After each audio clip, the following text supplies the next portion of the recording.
হিমাংশু অনেক সময় সময় তিনি বলেন, আমার বিরুদ্ধে এখন পর্যন্ত কোনো মামলা জিডি পর্যন্ত হয়নি।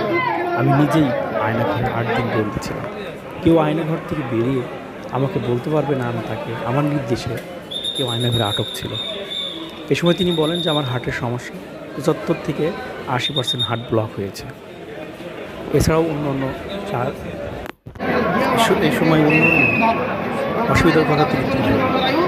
এর প্রেক্ষিতে একজন সাধারণ আইনজীবী তিনি বলেন যে একজন গণহত্যাকারী কোনো ধরনের বক্তব্য আদালতে দেওয়া যায় এর তীব্র বিরোধিতা করে তার এবং রিমান্ড বাতিল চেয়ে জানান ছিল।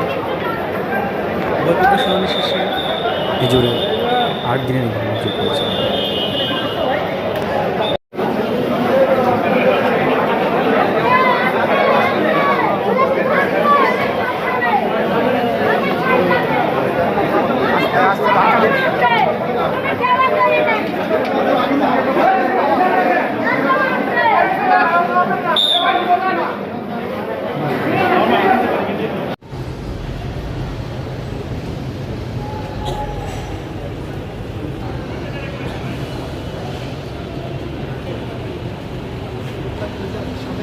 যে সেনা কর্মকর্তা যিনি হচ্ছে আগে